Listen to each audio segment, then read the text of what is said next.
আমার রোলের সবজিটা হয়ে গেছে, আমি একটা সাইডে রেখে দিয়েছি। একটা সাইডে রেখে এখন আমি চলে আসছি কিছু রুমে পাটিসাপটাটা পিঠাটা আগে তৈরি করে নিব। আমাদের দোকানের জন্য প্রায় আমি এরকমই দিয়ে থাকি।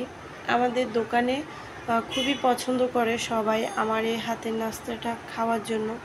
তো আমি আবারও বলতেছি, এখানে আমি কাউকে শেখাচ্ছি না, বাট আমি আমার মতো করে রান্না বাড়া যে বিভিন্ন নাস্তা পানি এগুলো আমার মতো করে আমি করে নিই। তো যদি ভালো লাগে সবাই দেখবেন, আর সবার কাছে কেমন লেগেছে অবশ্যই কমেন্টে জানাবেন। আমার থেকেও ভালো রাঁধুনি আপু আছে, তারা আরও অনেক সুন্দর করে বানায়। তো আমি আমার মতো করে বানালাম, কেমন হয়েছে অবশ্যই কমেন্টে জানাবেন। তো এই যে আমি রোলটা আগে বানাই নাই, কারণ হচ্ছে যে রোলটা বানাতে গেলে একটু সময় লাগে, তার জন্য আগে পাটিসাপটা পিঠাটা বানিয়ে নিচ্ছি। এখন প্রায় হচ্ছে 2টা বেজে গেছে, আপনাদের ভাই চলেই আসবে অলরেডি। তো আমি তাড়াহুড়ো করে আগে এটা বানিয়ে নিচ্ছি। অ্যান্ড আলহামদুলিল্লাহ দোনোটা নাস্তা খুবই সুন্দর হয়েছে। তো এই যে দেখেন, এগুলো কিন্তু আমিই বানাচ্ছি। আবার অনেকে হয়তো ভাবতে পারে যে আমি বানাচ্ছি না বা অন্য কারো ভিডিও নিয়ে আমি দেই, বা এটা অনেকে ভাবে আর কি। তো ওগুলো কিন্তু কারো ভিডিও না, এগুলো আমারই ভিডিও, আমি নিজে করে নিজে ভয়েস দিয়ে ছাড়ি। তো এই যে আমার পিঠা বানানো শেষ। তো এখন চলে যাব রোলের জন্য। রোল বানানোর জন্য ফার্স্টে হচ্ছে যে আটার কাইটা করতে হবে। তো আটার কাইটা আমি ভালো করে নিব, চলেন আমার সাথে থাকেন। প্রচুর গরম, আর কিছুক্ষণ পর পরে কারেন্টটা চলে যাচ্ছে। আমাদের ফেনীতে অনেক বেশি ডিস্টার্ব করে, আগে কিন্তু এরকম ছিল না, বাট এখন দেখতেছি অনেক বেশি ডিস্টার্ব করে। তো চলেন এখন আমি ডোটা করব। পরিমাণ মতো পানি দিয়ে আমি হচ্ছে এখানে লবণ দিয়ে দিব। লবণটা দিয়ে কিছুক্ষণ অপেক্ষা করে এখন আমি আটা ঢেলে দিব।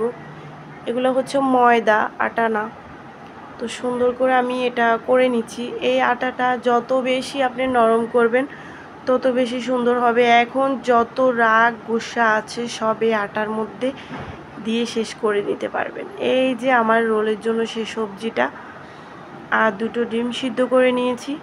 এখন আমি আটাটা খুব ভালো করে মতে নিব, কারণ যত বেশি মতবো অত বেশি আমার সফট একেবারে নরম তুলতুলো হবে।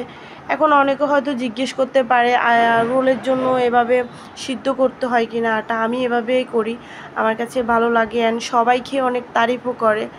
আসলে রোলের জন্য বা বিভিন্ন রোল সমোসা এগুলোর জন্য আমি আটার কাইটা ভালো করে সিদ্ধ করে নেই, এতে করে ভালো হয় আর কি, খেতে খুবই ভালো লাগে।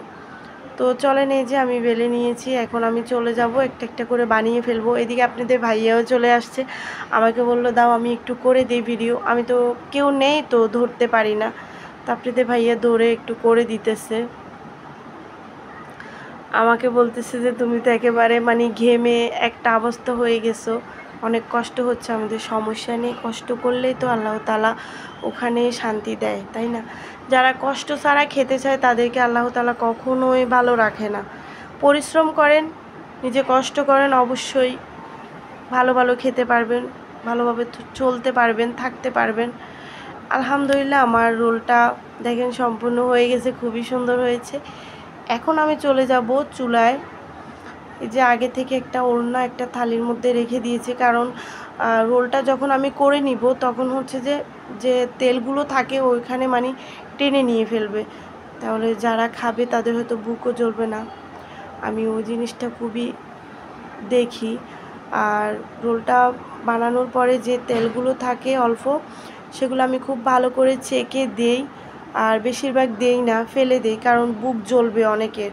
তো তারাও তো কষ্ট করে আমাদের থেকে খাচ্ছে, তাই না? আমরা যদি এরকম করি, আপনাদের ভাইয়া দোকানে সবাই অনেক খুশি হয়ে যায়, সবাই বলে যে খুবই সুন্দর হয়েছে নাস্তা, সবাই অনেক পছন্দ করে, বাট আমরা বানাতে পারি না। আমার শরীর অসুস্থ থাকে, তাই আপনাদের ভাইয়া নিতে চায় না। তো আমাকে বললো, আমি বললাম যে সমস্যা নেই, আমি পারবো ইনশাল্লাহ। বললো যখন খারাপ লাগবে তখন বলে দিও, বানাতে হবে না, আর যখন ভালো লাগবে বানিয়ে ফেলিও। আমি যে ঠিক আছে। তো এদিকে আপনাদের ভাই গোসল করতেছে, গোসল করে তারা খেয়ে নিবে, আর আমি এদিকে রোলটা ভালো করে নিলাম। তো আমার এটা কিন্তু আমার 2টা নাস্তা হয়ে গেছে। এখন আমি চলে যাব, একটু হাত মুখ ধুয়ে নিজে ভাত খেয়ে নিব। আমি এখনও দুপুরে খাবার খাই নাই, দুপুরে খাবারটা খেয়ে নিব। যেহেতু আমি ফেনীর মেয়ে, তো শুদ্ধ ভাষা একটু একটু তো বাঁচবে। বাইরে আমরা এত শুদ্ধ ভাষা বলতে পারি না, যতটুকু পারি নিজের মতো চেষ্টা করি। কাউকে কপি করার দরকার নেই। আমার ভয়েসটা, আমি যখন শুদ্ধ ভাষায় কথা বলি আমার ভয়েসটা খুব সুন্দর আসে, আর যখন ফেনীর ভাষায় কথা বলি তখন ভয়েসটা ওরকম আসে। আপনারা কমেন্টে জানান, আমি ফেনীর ভাষায় কথা বলবো অবশ্যই। যারা যারা কমেন্টে বলবে আমি তাদের জন্যই ফেনীর ভাষায় ভিডিও বানাবো। তো এই যে আমি হাত মুখ ধুয়ে এখন চলে আসলাম ভাত খাওয়ার জন্য। খুবই খিদে পেয়েছে অ্যান্ড অনেক ভালো লাগলো। রান্নাটা করেছি আজকে দেখাই না, আজকে হচ্ছে চিকেন রান্না করেছি, আর হচ্ছে একটু হাড্ডি দিয়ে মানে আলু দিয়ে রান্না করলাম।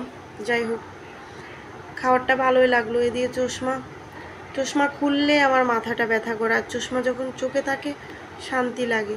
বাইরে ভাই বুঝলাম না চশমাটা কেন পরতে হয়, অনেক বিরক্ত লাগে। তো আল্লাহ